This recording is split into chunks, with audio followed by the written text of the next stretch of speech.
ذلك الكتاب لا ريب فيه هدى للمتقين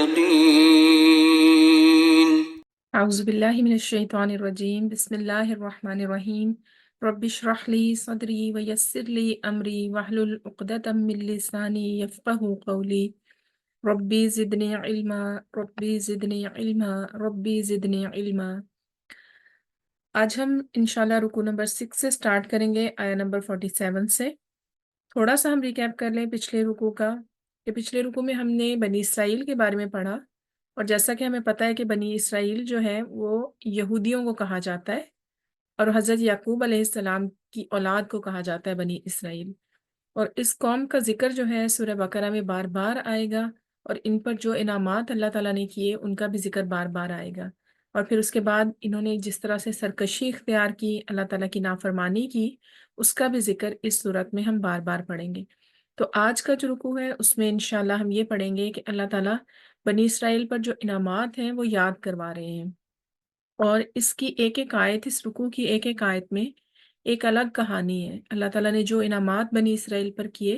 ان کی یہاں پر ہم تفصیل پڑھیں گے انشاءاللہ۔ آیت نمبر 47 ہے، یا بنی اسرائیل اذکروا نعمتی، اے بنی اسرائیل یاد کرو اس نعمت کو، التی وہ جو انعمت میں نے عطا کی یا میں نے انعام کیا، علیکم تم پر، وانی اور یقیناً میں نے، فضلتکم تمہیں فضیلت دی، علی العالمین تمام جہان والوں پر۔ تو یہاں پر اللہ تعالیٰ بنی اسرائیل کو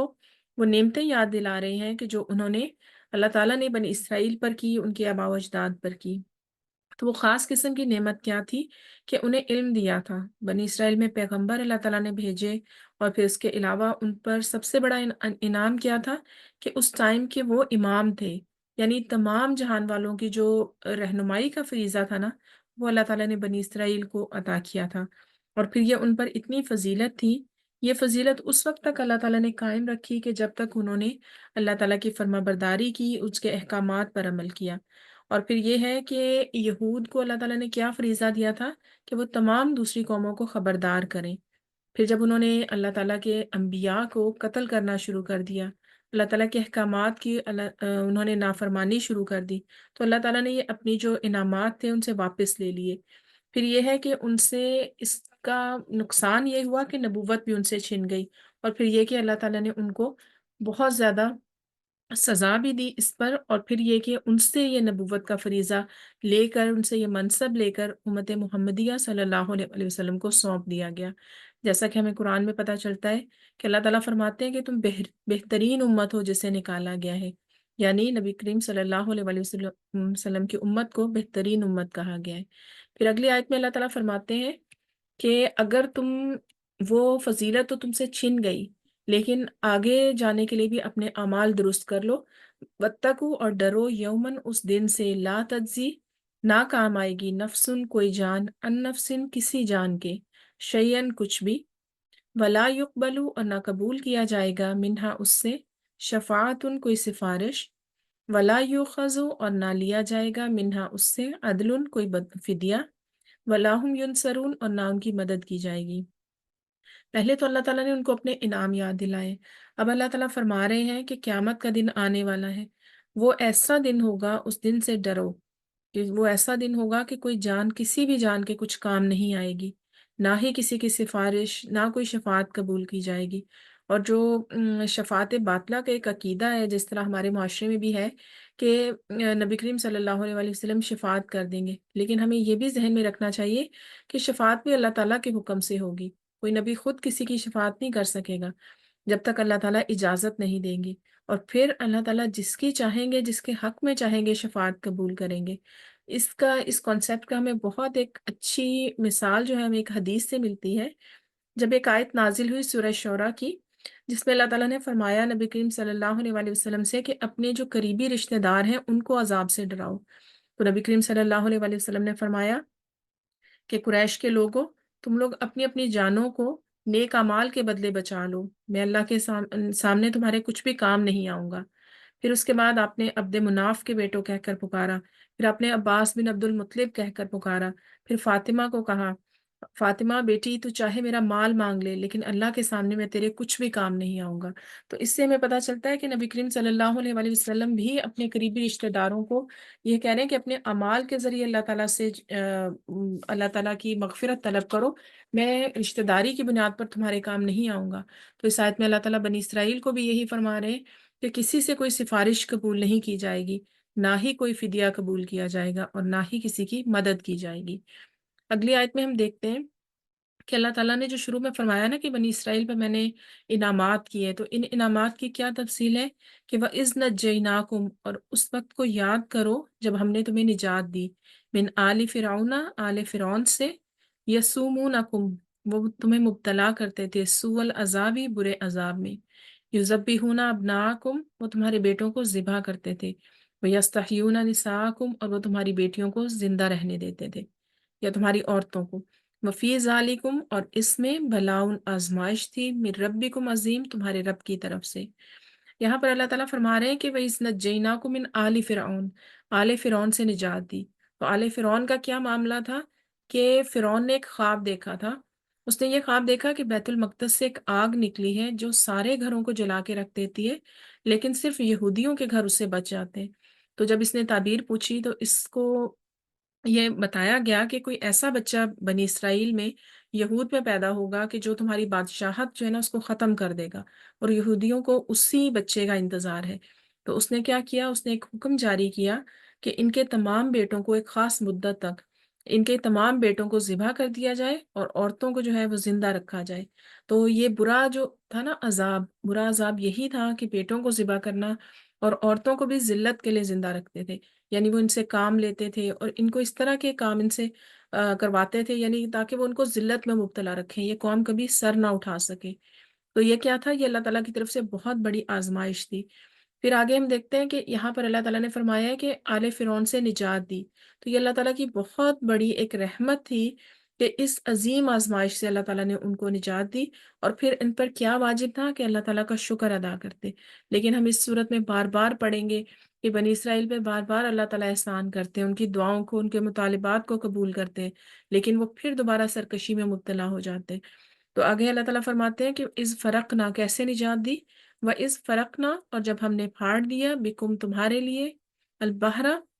سمندر کو، وہ اغرقنا، اور ہم نے غرق کر دیا، آل فرعون، آل فرعون کو، وانتم تنظرون، اور تم دیکھ رہے تھے۔ پھر اللہ تعالیٰ فرماتے ہیں کہ ہم نے سمندر کو تمہارے لیے پھاڑ دیا۔ یہ اس کا پس منظر یہ ہے کہ حضرت موسیٰ علیہ السلام نے جب بنی اسرائیل کو کہا کہ وہاں سے لے کر نکلے رات کے ایک حصے میں، اور پھر یہ کہ فرعون کے لشکر نے ان کا پیچھا کیا، اس وقت کیا تھا کہ دائیں طرف ان کے، دائیں بائیں دونوں طرف پہاڑ تھے، درمیان میں ایک لشکر تھا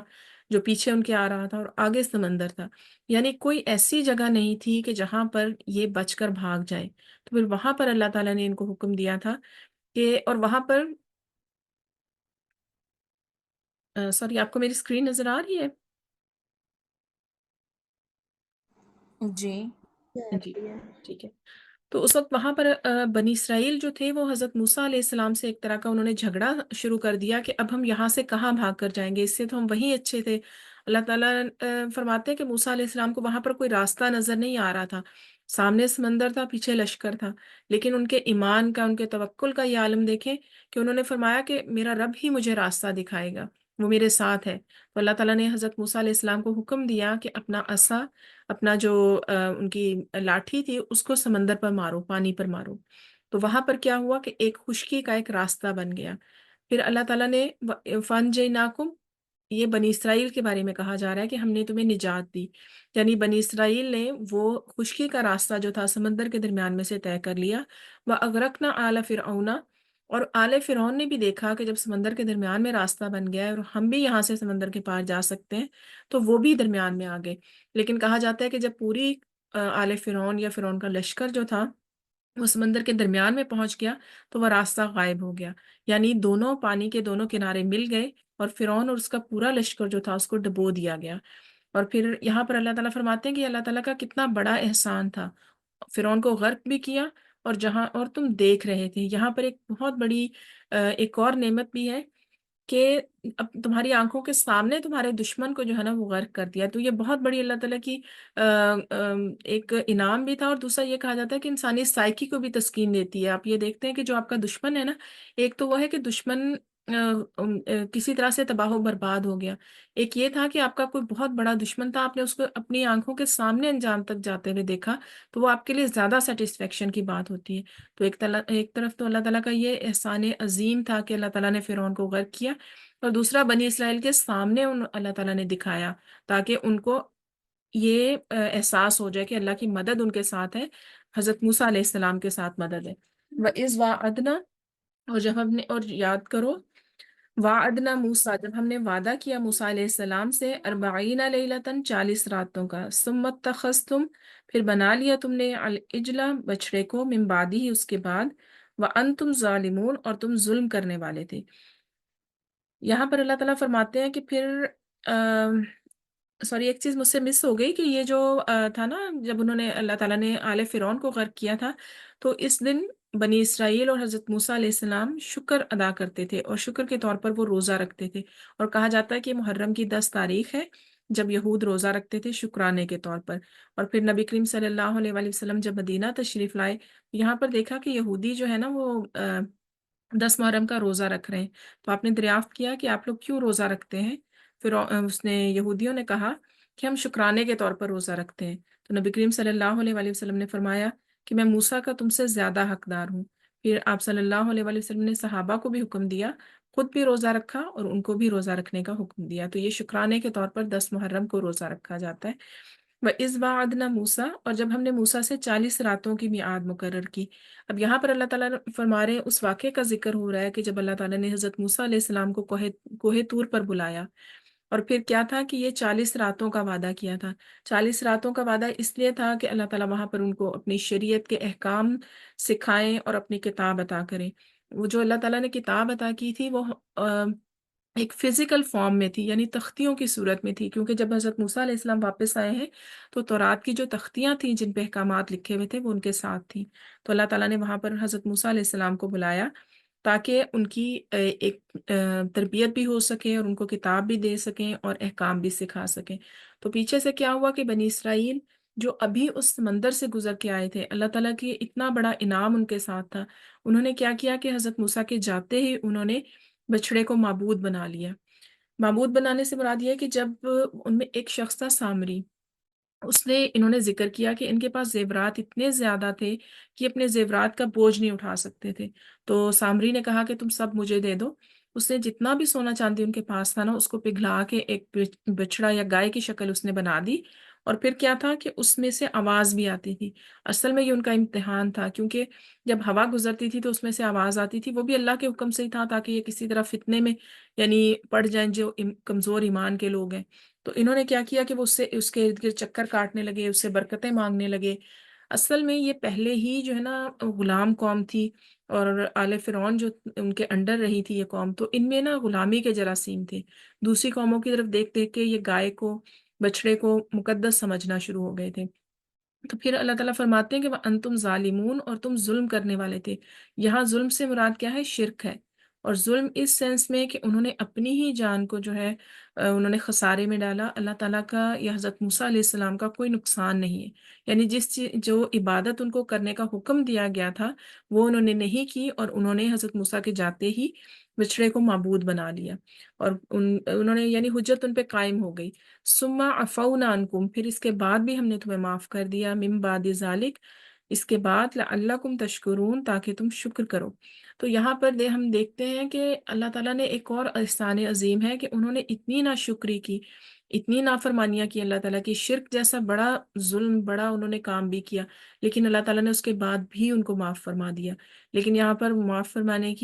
کرنے کی توبہ کی ایک شرط تھی. شرط یہ تھی کہ جن لوگوں نے شرک کیا ہے ان لوگوں کو قتل کیا جائے، اور قتل وہ لوگ کریں گے کہ جو شرک میں مبتلا نہیں ہوئے. ٹھیک ہے. تو کہا جاتا ہے کہ یہاں پر یہ لوگ جو تھے بنی اسرائیل کے، یہ 2 صفوں میں کھڑے ہو گئے، اور پھر لوگوں نے ان کو، جنہوں نے شرک نہیں کیا تھا، انہوں نے دوسروں کو قتل کرنا شروع کر دیا. اور کہا جاتا ہے کہ اس دن 70,000 جو تھے یہودی ان کو قتل کیا گیا. ایک سیکنڈ میں دیکھ لوں. اور پھر یہ ہے کہ لعلکم تشکرون، تاکہ تم شکر ادا کرو، یعنی اللہ تعالیٰ کی جو نعمتیں ہیں نا ان کا شکر ادا کرو، بجائے اس کے کہ شرک کرنے کے تم اللہ تعالیٰ کا شکر ادا کرو۔ اور پھر اس میں کہا جاتا ہے کہ جی شکر کا جو ہے نا کیا کہتے ہیں کانسیپٹ ہے، وہ کیا ہے کہ اللہ تعالیٰ کے احسان کا دل میں بھی شکر ہو اور زبان سے اس کا اقرار بھی کیا جائے۔ وَإِذْ آتَيْنَا مُوسَى الْكِتَابَ، اور وہ واقعہ یاد کرو جیسا کہ میں نے آپ کو پہلے بتایا تھا کہ اس رکوع کی ایک ایک آیت میں ایک واقعہ ہے، اس کا ایک پس منظر ہے۔ وَإِذْ آتَيْنَا، اور جب ہم نے، یاد کرو جب ہم نے دی موسیٰ کو الکتابہ کتاب، والفرقان، اور فرق کرنے والی چیز، لعلکم تہتدون، تاکہ تم ہدایت پاؤ۔ پھر اللہ تعالیٰ ایک اور ان کو واقعہ یاد کرا رہے ہیں کہ جب ہم نے موسیٰ کو تورات دی، یہاں پر کتاب سے مراد جو ہے نا وہ تورات ہے۔ اور پھر یہ کہ تورات میں کس چیز کا ہم دیکھتے ہیں، یہاں سے ہمیں پتہ چلتا ہے کہ تورات میں ایک تو دین کے احکام تھے، پھر حق اور باطل کو وہ واضح کر کے دکھانے والی تھی، یعنی اللہ تعالیٰ نے ہدایت اتنی واضح صورت میں نازل کی تھی تاکہ تم ہدایت پاؤ، ٹھیک ہے، تاکہ تم جو برے کام ہیں ان سے بچ جاؤ اور اللہ تعالیٰ کے احکامات پر عمل کرو۔ اس لیے اللہ تعالیٰ نے حضرت موسیٰ علیہ السلام کے ذریعے ان کو کتاب دی۔ پھر آگے ہے اذ قال موسیٰ، اور جب کہا موسیٰ نے، یہاں پر اسی واقعے کا آگے سے بیان ہو رہا ہے کہ وہ اذ قال موسیٰ، اور جب کہا موسیٰ نے لقومہ، اپنے قوم سے، یا قومی، اے میری قوم، انکم ظلمتم، یقیناً تم نے ظلم کیا ہے، انفسکم، اپنی جانوں پر، باتخاذکم، کہ تم نے پکڑ لیا ہے، العجلہ، بچڑے کو، فتوبوا الی بارئکم، تو تم توبہ کرو اپنے پیدا کرنے والے کی طرف، فاقتلوا انفسکم، تو اپنے آپ کو قتل کرو، ذالکم، یہ خیر لکم، بہتر ہے تمہارے لیے، عند بارئکم، تمہارے پیدا کرنے والے کے نزدیک، فتاب علیکم، تو پھر اللہ نے تمہاری توبہ قبول کی، انہ هو التواب الرحیم، یقیناً وہ بے حد توبہ قبول کرنے والا، نہایت رحم کرنے والا ہے۔ پھر جب موسیٰ علیہ السلام واپس آئے، ہم ایک اور سورہ میں بھی پڑھتے ہیں، آگے قرآن میں ہم پڑھیں گے کہ حضرت موسیٰ علیہ السلام جب واپس آئے تو انہوں نے بنی اسرائیل کو اپنی آنکھوں سے دیکھا کہ وہ بچڑے کی پرستش کر رہے تھے، اور وہ اتنے غیظ و غضب میں واپس آئے کہ جو وہ حضرت موسیٰ علیہ السلام، حضرت ہارون علیہ السلام جو ان کے بھائی تھے، ان کو جانشین بنا کر گئے تھے کہ میری غیر موجودگی میں تم بنی اسرائیل کی رہنمائی کرنا، لیکن کسی فتنے میں نہ ان کو ڈالنا، ٹھیک ہے۔ تو جب حضرت موسیٰ علیہ السلام واپس آئے تو حضرت موسیٰ علیہ السلام اتنے زیادہ غصے میں تھے کہ انہوں نے حضرت ہارون علیہ السلام کو سر کے بالوں اور داڑھی سے پکڑا اور وہ ان کو کھینچنے لگے، تو رات کی تختیاں ایک طرف ڈال دی۔ تو حضرت ہارون علیہ السلام جو تھے انہوں نے ان کو ایک طرح سے کول ڈاؤن کرنا چاہا کہ میں نے ان کو فتنے میں پڑنے کے ڈر کی وجہ سے میں نے ان کو نہیں روکا، یا میں ان کے ساتھ زبردستی نہیں کر سکا۔ تو حضرت موسیٰ علیہ السلام نے جب دیکھ لیا اور پھر ان کو یاد کروایا، پھر ان کو یعنی سمجھایا، تو پھر وہ ہوش میں آئے، پھر وہ توبہ کرنے لگے، یعنی اپنے شرک پر وہ ندامت ان کو تھی تو وہ توبہ کرنا چاہتے تھے۔ پھر حضرت موسیٰ علیہ السلام نے ان کو توبہ کا طریقہ بتایا۔ طریقہ کیا تھا کہ تم اپنے آپ کو قتل کرو، یعنی یہ اللہ تعالیٰ کی طرف سے حکم تھا کہ شرک ایسے معاف نہیں کیا جائے گا۔ تو اس سے ہمیں پتہ چلتا ہے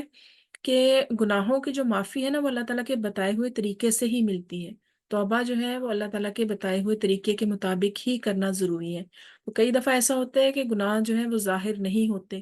اللہ تعالیٰ ان کو معاف فرما دیتے ہیں، لیکن کچھ گناہ ایسے ہیں کہ جن پر حد رکھی گئی ہے، جن کی سزا رکھی گئی ہے، اس کی سزا برداشت کرنی پڑتی ہے۔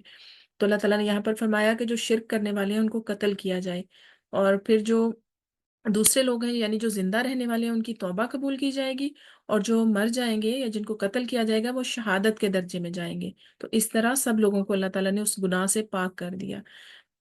کیونکہ وہ ہمیں پتہ چلتا ہے فتاب علیکم، یعنی اللہ تعالیٰ نے ان کی توبہ قبول بھی فرمائی۔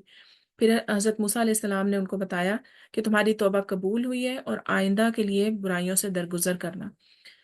ٹھیک ہے۔ پھر اس کے بعد ہے کہ انہ هو التواب الرحیم، یعنی اللہ تعالیٰ بے حد توبہ قبول کرنے والے، نہایت رحم کرنے والے۔ رحیم کے لفظ سے ہمیں پتہ چلتا ہے کہ بار بار رحم کرنے والے ہیں، اور بنی اسرائیل کے کیس میں تو ہم دیکھتے ہیں کہ بار بار یہ لوگ اللہ تعالیٰ کی نافرمانی کر رہے ہیں، سرکشی کر رہے ہیں، معجزات طلب کرتے ہیں حضرت موسیٰ سے، پھر بحث کرتے ہیں احکامات میں، یعنی مذاق بھی اڑاتے ہیں، پھر اس میں سے اپنے لیے کچھ نہ کچھ تعویلیں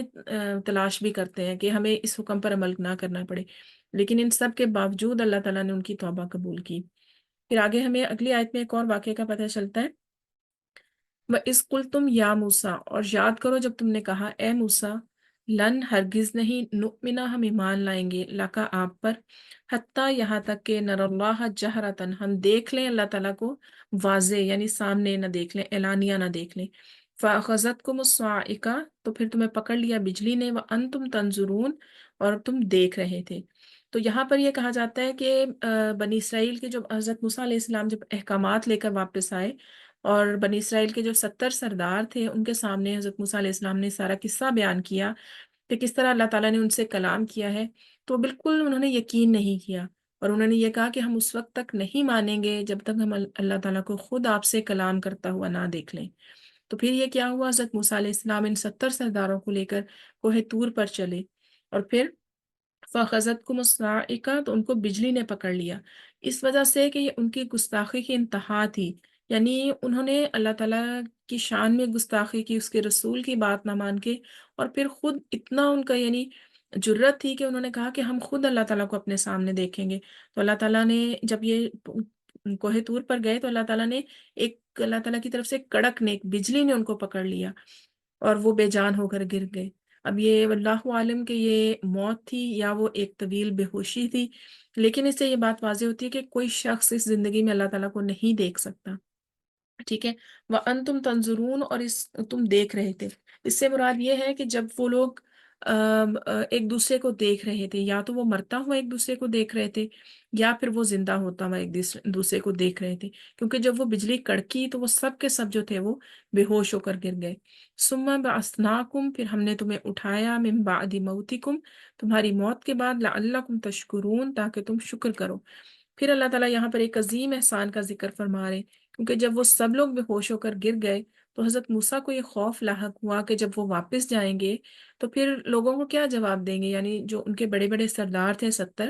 وہ سب کے سب اگر مر گئے تو پھر میں قوم کو کیا منہ دکھاؤں گا۔ تو پھر وہاں پر حضرت موسیٰ علیہ السلام نے دعا کی،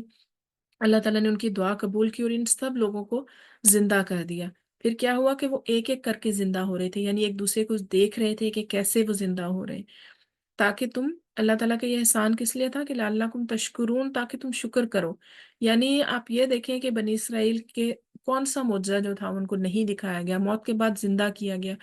پھر ان کو پچھلی آیات میں کتنے احسانات یاد دلائے گئے، اور پھر اللہ تعالیٰ کو جو شکر اللہ تعالیٰ کو مطلوب ہے نا یہاں پر کیا ہے، اللہ تعالیٰ کے اوپر یہ کوئی احسان نہیں کریں گے، صرف یہ کہ اللہ تعالیٰ کی کتاب پر ایمان لاؤ، اس کے رسول پر ایمان لاؤ، اور اس کے احکامات پر عمل کرو۔ اگلی آیت میں ہم دیکھتے ہیں کہ ایک اور عظیم احسان اللہ تعالیٰ کا بنی اسرائیل پر، وَظَلَّلْنَا اور ہم نے سایہ کیا، علیکم تم پر، الغمامہ بادل کا، وَأَنزَلْنَا اور ہم نے نازل کیا، علیکم تم پر، المنّ والسلویٰ من و سلویٰ، کلو کھاؤ، من طیباتی پاکیزہ چیزوں میں سے، ما رزقناکم جو ہم نے تمہیں رزق دیا ہے، وما ظلمونا اور نہیں ظلم کیا ہم نے، ولیکن اور لیکن، کانو وہ تھے، انفسہم اپنی جانوں پر، یظلمون وہ ظلم کرتے تھے۔ تو یہاں پر بتایا جاتا ہے کہ صحرائے سینا میں جب وہ بھٹک رہے تھے تو اس وقت بھی اللہ تعالیٰ نے ان کو، یعنی اتنی سرکشی کے باوجود بھی اللہ تعالیٰ نے ان کو ایسے چھوڑ نہیں دیا۔ ایک بادل جب تھا جس کا ان کے اوپر سایہ کیا، یا مختلف بادلوں کا، وہ جہاں جہاں بھی جاتے تھے وہ بادل ان کے اوپر اوپر چلتا رہتا تھا، یعنی صحرا میں دھوپ سے بچنے کے لیے اور تو کوئی چیز نہیں تھی نا ان کے پاس، تو وہ جو بادل تھا وہ سایہ کرتا رہتا تھا تاکہ وہ گرمی سے ہلاک نہ ہو جائے۔ پھر اللہ تعالیٰ نے ان کے کھانے پینے کا انتظام بھی کیا، پانی کے چشموں کا انتظام کیا، جیسے ہم ایک اور جگہ دیکھتے ہیں کہ 12 قبیلے تھے تو 12 چشمے اللہ تعالیٰ نے جاری کیے۔ پھر یہ کہ من و سلوہ کا ذکر آتا ہے، اللہ تعالیٰ نے آسمان سے ان کے لیے رزق بھی نازل کیا۔ من جو ہے نا وہ ایک قسم کا ایک شہد یا میٹھے پانی کی طرح کی چیز تھی، اور سلوہ جو تھی وہ ایک بٹیر کی طرح کی چیز تھی۔ تو یہ اللہ تعالیٰ کا اس لیے عظیم احسان تھا کہ یہ لوگ فکر معاش سے بالکل جو ہے نا آزاد ہو جائیں، اور ان کو کھانے پینے کی، کمانے کی کوئی اس طرح کی فکر نہ ہو، بھاگ دوڑ نہ کرنی پڑے، یہ صرف کیا ہو کہ دینی کاموں میں مشغول ہو جائیں۔ اللہ تعالیٰ کی جو اللہ تعالیٰ نے ان کو عظیم ذمہ داری دی ہے باقی تمام انسانوں کی ہدایت کی، یہ اس پر پورا کرتے رہیں، اپنا وہ کام کرتے رہیں، اور پھر کوئی شکوہ نہ کریں کہ یعنی اس صحرا میں ان کو کھانے پینے کی، سایہ، ہر چیز اللہ تعالیٰ نے دی تاکہ وہ اپنا مشن پورا کریں۔ پھر اللہ تعالیٰ نے فرمایا کہ جو ہمارا دیا ہوا رزق ہے اس میں سے کھاؤ اور اللہ تعالیٰ کا شکر ادا کرو، پاکیزہ چیزوں میں سے کھاؤ۔ پھر اللہ تعالیٰ فرماتے ہیں کہ جو بنی اسرائیل نے اتنی نافرمانیاں کی، اس میں انہوں نے ہم پہ ظلم نہیں کیا بلکہ انہوں نے اپنی جانوں پر ظلم کیا، اور اس کا نقصان بھی انہوں نے خود ہی اٹھایا، کیونکہ یعنی جتنی بھی گناہوں کی کثرت ہوتی جا رہی تھی، ان کے دل سخت ہوتے جا رہے تھے۔ پھر آہستہ آہستہ کیا ہوا کہ ہم دیکھتے ہیں کہ جتنے انعامات اس قوم پہ ہوئے اتنے عذاب بھی اس قوم پر آئے، اتنی ان کو سزائیں بھی ملی۔ تو انہوں نے خود ان انعامات سے اپنے آپ کو جو ہے نا وہ محروم کر لیا، اللہ تعالیٰ کی نافرمانیاں کر کر کے۔ پھر اللہ تعالیٰ فرماتے ہیں کہ وَإِذْ قُلْنَا، اور جب ہم نے کہا ادخلوا، داخل ہو جاؤ، حاضح القریۃ، اس بستی میں، فکلوا، پھر کھاؤ، منہا، اس میں سے، حیث شئتم، حیث، جہاں سے، شئتم، تم چاہو، رغدن، پیٹ بھر کر یا خوب کھاؤ، وَادْخُلُوا الْبَابَ، اور داخل ہو جاؤ دروازے میں، سجدن، سجدہ کرتے ہوئے، وقولوا، اور انہوں نے کہا، حتتن، اور کہو، وقولو، سوری، اور کہو، حتتن، بخش دے، نغفر لکم، ہم بخش دیں گے، خطایاکم، تمہاری خطاؤں کو، وسنزید المحسنین، اور جلد ہی ہم زیادہ دیں گے محسنین کو، یعنی نیکی کرنے والوں کو۔ تو کہا جاتا ہے کہ جس بستی میں داخل ہونے کا حکم تھا نا، وہ بیت المقدس تھا۔ تو اللہ تعالیٰ فرماتے ہیں کہ اس بستی میں داخل ہو جاؤ، لیکن اس میں داخل ہونے کے لیے کیا تھا کہ ان کو جہاد کرنا پڑنا تھا، لیکن انہوں نے کیا کیا کہ انہوں نے اس کو انکار کر دیا، جہاد نہ کرنے کا انہوں نے ارادہ کیا، اور پھر کہا کہ ہم تو یہاں، ہم ایک اور آیت سے پتہ چلتا ہے، انہوں نے کہا کہ ہم یہاں بیٹھے ہیں، تم اور تمہارا خدا جا کے لڑو، حضرت موسیٰ علیہ السلام سے انہوں نے کہا۔ تو پھر اللہ تعالیٰ ان کو فرماتے ہیں کہ اس وجہ سے ان کو اتنی زیادہ سزا ملی کہ وہ 40 سال تک صحرا میں بھٹکتے رہے، ٹھیک ہے، اور 40 سال کے بعد جو ہے وہ پھر اللہ تعالیٰ نے ان کو فتح نصیب فرمائی بیت المقدس پر، اور وہ جمعہ کی شام تھی جب ان کو فتح نصیب ہوئی۔ جی، جمعہ کی شام تھی جب ان کو فتح نصیب ہوئی، اور اللہ تعالیٰ نے فرمایا کہ یہ بنی اسرائیل پر انعام تھا اللہ تعالیٰ کا، کہ اتنی نافرمانیوں کے باوجود بھی اللہ تعالیٰ نے فرمایا کہ اس بستی میں داخل ہو جاؤ، اور پھر یہاں پر تمہیں رزق بھی دیا جائے گا، جیسے چاہو تم اس کو کھاؤ۔ لیکن انہوں نے کیا کیا کہ یہاں پر بھی انہوں نے اپنی جو حکم کو بدلنے کی عادت تھی وہ نہیں چھوڑی، اور اللہ تعالیٰ کی نافرمانی جو تھی وہ انہوں نے نہیں چھوڑی۔ اللہ تعالیٰ نے فرمایا تھا کہ وَادْخُلُوا الْبَابَ سُجَّدًا، سجدہ سے مراد یہاں پر سجدہ کرتے ہوئے یعنی عاجزی سے داخل ہو جاؤ، اور کیا کہو، حتتن، حتتن یعنی جیسے ہم مسلمان کہتے ہیں استغفر اللہ، اس طرح کا کلمہ تھا کہ استغفر اللہ یا استغفار کرتے ہوئے داخل ہو جاؤ، تو ہم تمہاری جتنی بھی پہلی خطائیں ہیں وہ سب معاف کر دیں گے، اور وسنزید المحسنین، یعنی ہم زیادہ دیں گے احسان کرنے والوں کو، نیکی کرنے والوں کو۔ تو محسنین کا مطلب یہ ہے کہ ایک تو تمہارے مطالبات سے زیادہ دیں گے، پھر اس کے بعد یہ ہے کہ دنیا کے علاوہ آخرت میں بھی اجر دیں گے۔ تو آپ یہاں پر دیکھیں کہ اللہ تعالیٰ کتنا غفور الرحیم ہے، کتنے اللہ تعالیٰ نے ان کے اوپر احسانات فرمائے، اور یہاں پر کیا ایک عام حکم یہ تھا کہ عاجزی سے داخل ہو جاؤ اور یہ کلمہ کہو، لیکن اتنی یہ بدبخت قوم تھی کہ انہوں نے ایک چھوٹے سے لفظ کو بھی بدل دیا، یعنی صرف یہ کہ مقصد کیا تھا کہ اللہ تعالیٰ کے احکامات کا مذاق اڑانا، اس سے جو ہے نا روگردانی کرنا۔ جیسے اگلی آیت میں ہمیں پتہ چلتا ہے فبدل الذین ظلموا، فبدلا، تو بدل دیا، الذین ظلموا، جن لوگوں نے ظلم کیا، قولا، اس بات کو، غیر الذی، اس دوسری بات سے، قیل لہم، جو ان سے کہی گئی تھی، فانزلنا، تو ہم نے نازل کیا، علی الذین ظلموا، جن لوگوں نے ظلم کیا ان پر، رجزن، عذاب، من السماء، آسمان سے، بما کانوا یفسقون، اس وجہ سے کہ وہ نافرمانی کرتے تھے۔ تو یہاں پر ہمیں پتہ چلتا ہے کہ اللہ تعالیٰ کے احکام کو انہوں نے بدل دیا، اور حتتن کے بجائے انہوں نے کیا کہا، حبتن فی شعرہ، یعنی دانا جو ہے وہ بالی کے اندر ہی ہونا چاہیے۔ مقصد کیا تھا، یہ ایک لغو بات تھی، ایک بے مقصد بات تھی، لیکن مقصد کیا تھا کہ بجائے اس کے کہ وہ سجدہ کرتے ہوئے عاجزی سے داخل ہوئے، وہ گھسٹتے ہوئے داخل ہوئے اور اس کلمے کو بھی بدل دیا۔ تو اس سے ان کی سرکشی کی انتہا کا پتہ چلتا ہے کہ وہ انہوں نے ایک تفریح بنا لیا تھا اللہ تعالیٰ کے حکم کو، اور انہوں نے اس میں اللہ تعالیٰ کی نافرمانی کی تھی۔ پھر اس کے بعد اللہ تعالیٰ نے کیا کیا کہ اس کو، ان کا جو ہے نا ان کے اوپر عذاب نازل کیا۔ اور عذاب کیا تھا، ہم دیکھتے ہیں کہ ہمیں دوسری جگہ سے پتہ چلتا ہے کہ طاعون کا عذاب آیا تھا۔ طاعون ایک ایسی بیماری ہے کہ جو بنی اسرائیل پر یا ان کے پھر اگلی امت پر نازل کی گئی، اور اس کا وجہ اس کی کیا تھی کہ وہ نافرمانی کرتے تھے، اور انہوں نے کیا کیا کہ جن لوگوں نے ان کو اللہ تعالیٰ کا پیغام پہنچایا اس میں سے سب ایسے نہیں تھے۔ ہم دیکھتے ہیں کہ فبدل الذین ظلموا، پھر ان لوگوں نے جنہوں نے ظلم کیا، تو اس سے پتہ چلتا ہے کہ سب کے سب لوگ ایسے نہیں تھے، ان میں کچھ لوگ ایسے بھی تھے جو اللہ تعالیٰ کی بات کو سننے والے تھے، اللہ تعالیٰ کے احکامات کو قبول کرنے والے تھے، اللہ سے ڈرنے والے تھے۔ تو انہوں نے ان لوگوں کو جب نصیحت کرنا چاہی تو انہوں نے کیا کیا کہ ان کو بھی قتل کر دیا۔ ہم دیکھتے ہیں کہ بنی اسرائیل نے کئی انبیاء کو بھی قتل کیا، اس کے علاوہ جو نیک لوگ تھے ان کو بھی قتل کیا، کیونکہ ہر دور میں کچھ نہ کچھ ایسے لوگ موجود تھے کہ جو اللہ تعالیٰ کے احکامات کو بدلتے نہیں تھے، اللہ تعالیٰ کے فرما برداری کرنے والے تھے۔ تو یہاں ہم دیکھتے ہیں کہ بنی اسرائیل کی نافرمانی کی وجہ سے ان پر طاعون کا عذاب اللہ تعالیٰ نے نازل کیا۔ یہاں پر الحمدللہ ہمارا یہ رکوع کمپلیٹ ہو گیا ہے۔ اگلی آیات میں بھی ہم دیکھیں گے کہ اللہ تعالیٰ انہی انعامات کا ذکر بار بار فرمائیں گے، اور پھر ان کی سرکشی کا بھی بار بار ذکر فرمائیں گے۔ تو اس میں ہمارے لیے یہ جو لیسن ہے وہ یہ ہے کہ ان میں سے کوئی بھی ایسا گناہ نہیں ہے کہ جس میں آج امت محمدیہ ملوث نہیں ہے، یعنی اللہ تعالیٰ کے انعامات تو آج بھی ہیں، ہمارے اوپر دن رات اللہ تعالیٰ کی نعمتیں برس رہی ہیں، لیکن اسی طرح کی نافرمانیاں ہماری قوم بھی کر رہی ہے، اسی طرح اللہ تعالیٰ کے احکامات کو بدلا جا رہا ہے، اللہ تعالیٰ کے احکامات کا مذاق اڑایا جا رہا ہے، ٹھیک ہے، اور اس کے علاوہ تعویلیں نکالی جا رہی ہیں یعنی دین میں تعویلیں نکالنا یہ سب سے برا رویہ ہے، اور بنی اسرائیل میں سب سے بڑی بات یہی تھی کہ ایک تو اللہ تعالیٰ کے حکم کو مانتے نہیں تھے، پھر اس میں تعویلیں نکالتے تھے، پھر اس میں راستے تلاش کرتے تھے حرام کو حلال کرنے کے، اور پھر اس کے بعد یہ ہے کہ جو اپنی ایلیٹ کلاس ہے اس کو کسی نہ کسی طرح ان کو